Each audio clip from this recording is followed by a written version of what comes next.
Hey everybody, Big Lyle here again. Thank you very much for watching, pardon me, and enjoying my show. Today, I'm going to show you a couple of more of the UK comics that I have. And this one's an exceptionally older series. This one, I'll show you the two first, and I'll give you some information. So, I bought these quite a while ago. I'm surprised they're still holding up. The staples are rusted and all, but considering the age, I'd probably be rusted too. So this one here is volume 49, number 1461 of a comic that was released every Saturday. And this one is week ending February 15th, 1936. And it's called The Magnet. So these British comics first came out from 1908 to 1940 with 1,683 issues. They're newsprint, obviously. So I'm going to do my best without it falling apart to show you what the inside looks like, because they're pretty fragile. But I don't have second copies of this stuff, because this stuff is very hard to find. So they have stories in them.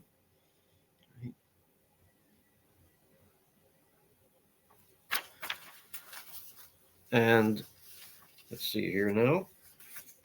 I got to be somewhat careful with them because they're pretty fragile.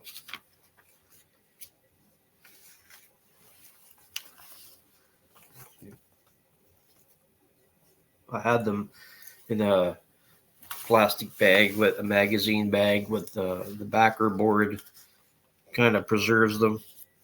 And they also, at that time, they had done other stuff like Schoolboy's Own Library, and this one was called The Magnet, but they had a sister company called The Gem, which was another one that they had printed at the time. And let's see here, it's UK material. It's kind of foreign because they had characters that we were unfamiliar with over here across the pond.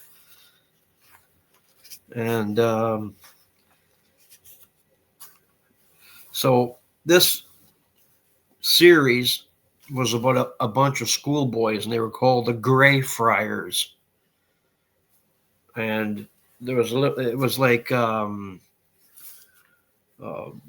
we'll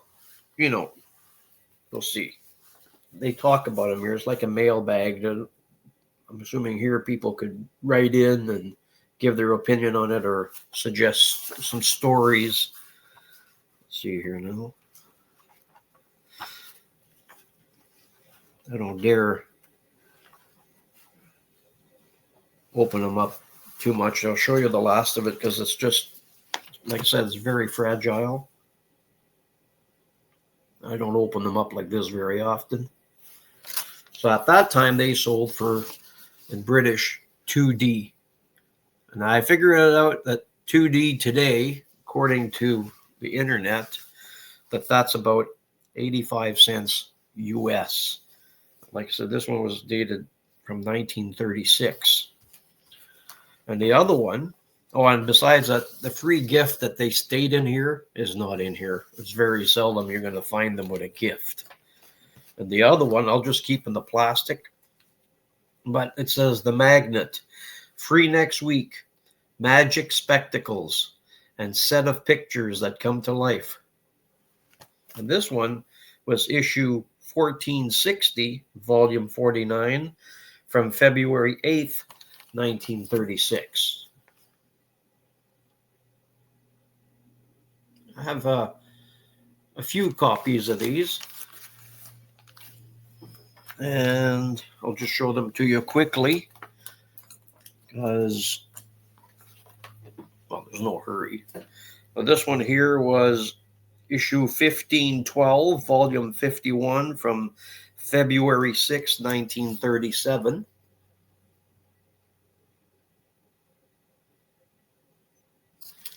And then the back.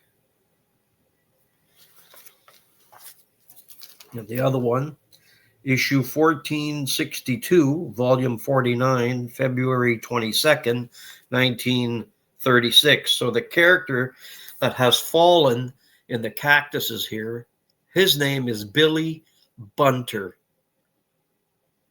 And I'll give you some information on the artists and the stories and all that in a few minutes.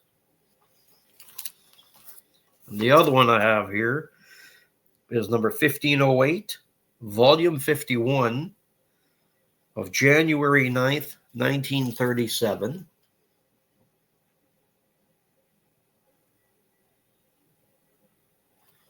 And the back. And the other one is issue 1509, volume 51 from January 16th, 1937.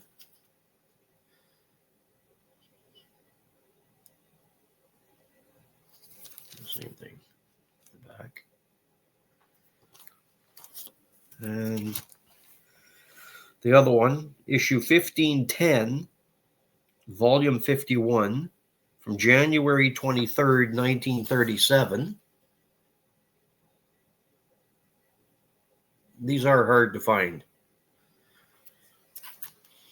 And the last one that I have in this set is issue 1511, volume 51 from January 30th, 1937.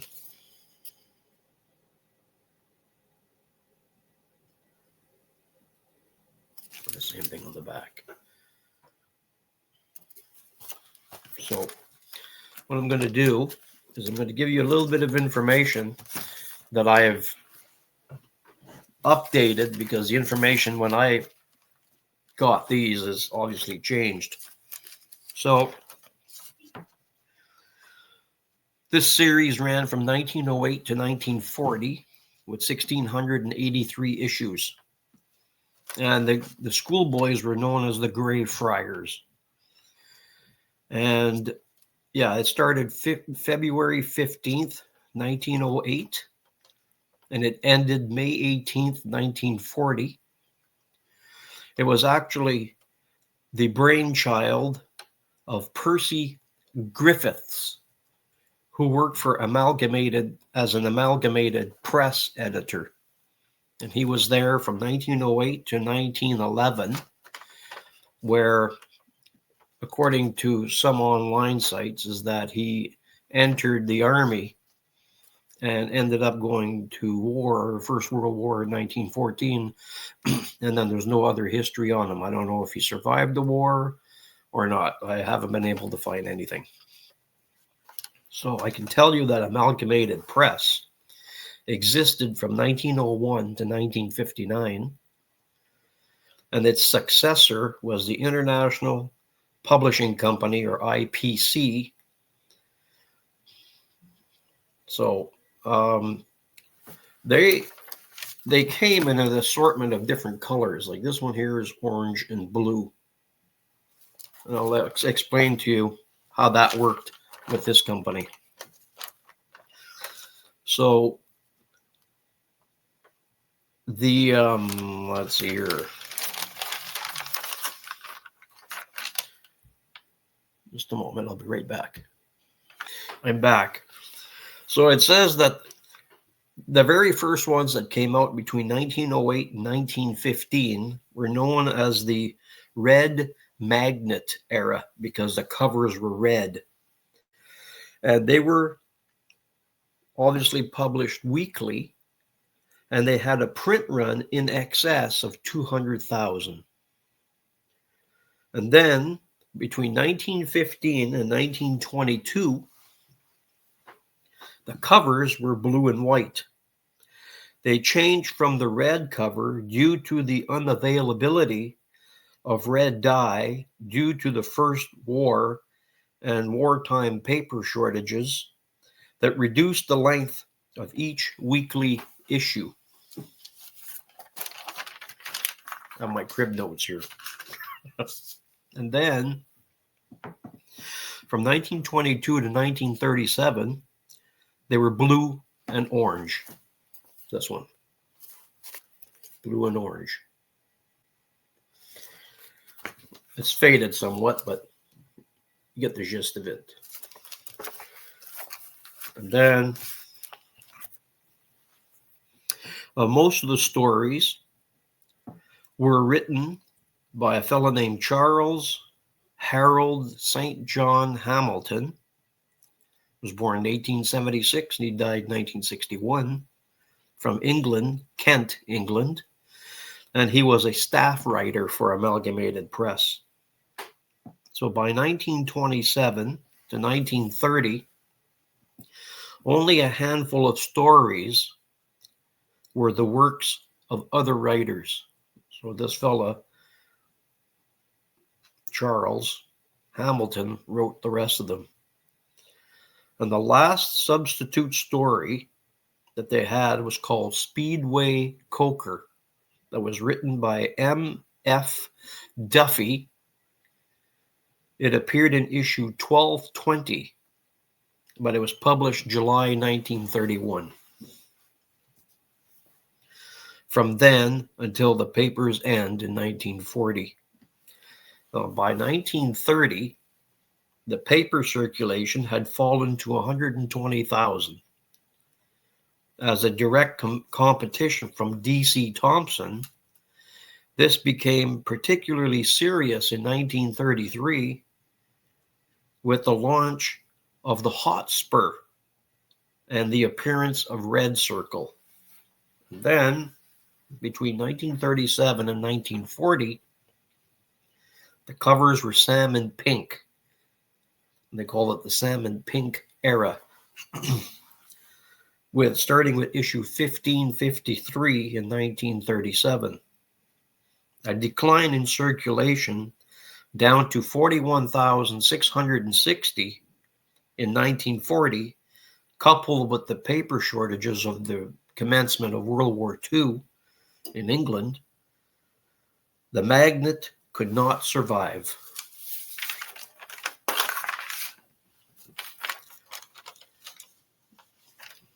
At least 4 other issues are known to have been already completed, but these were never published and are now presumed lost.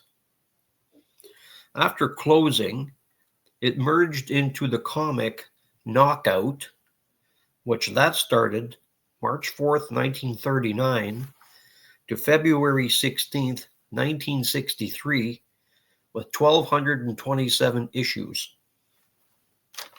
So one of these Magnet comics that I showed you, there's one available on my comic shop, issue 1469, in fine, very fine condition, graded a 7.0 for $30 US. There's only the one.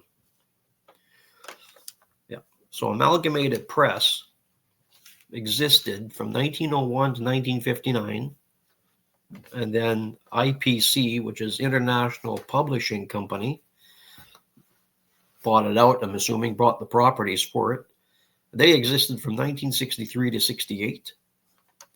And then that changed to IPC Magazines Limited, 1968 to 1998.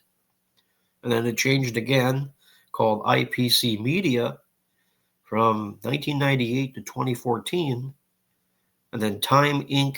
UK, 2014 to 2018. And it was defunct in 2020. So the fella that came up with the idea of starting the Magnet, his name was Percy Griffiths, and he worked for Amalgamated Press from 1908 to 1911.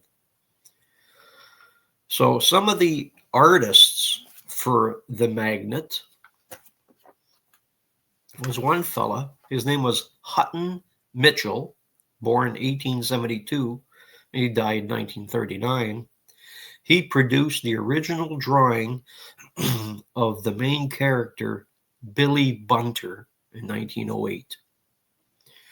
Then Arthur H. Clarke was born in 1841. He died in 1922. He was the second magnet artist. So, and then in between, I think it was in between 1911 and 1940, C.H. Chapman first gave Billy Bunter the checkered trousers. And another artist who drew many of the covers, his name was Leonard Shields, and he worked on a series in India in 1926, but also drew for the Magnet, pardon me, from 1926 to 1940.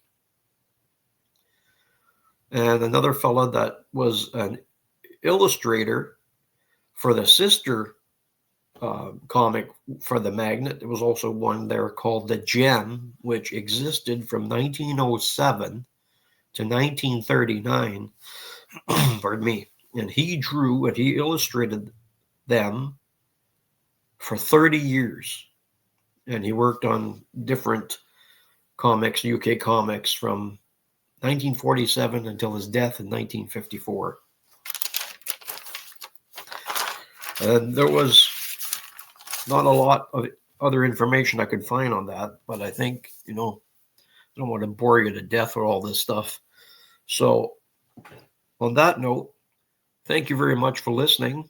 And if I do find any more information on the Magnet, I'll do another video on it. So thank you very much for joining me. Like, comment, and subscribe.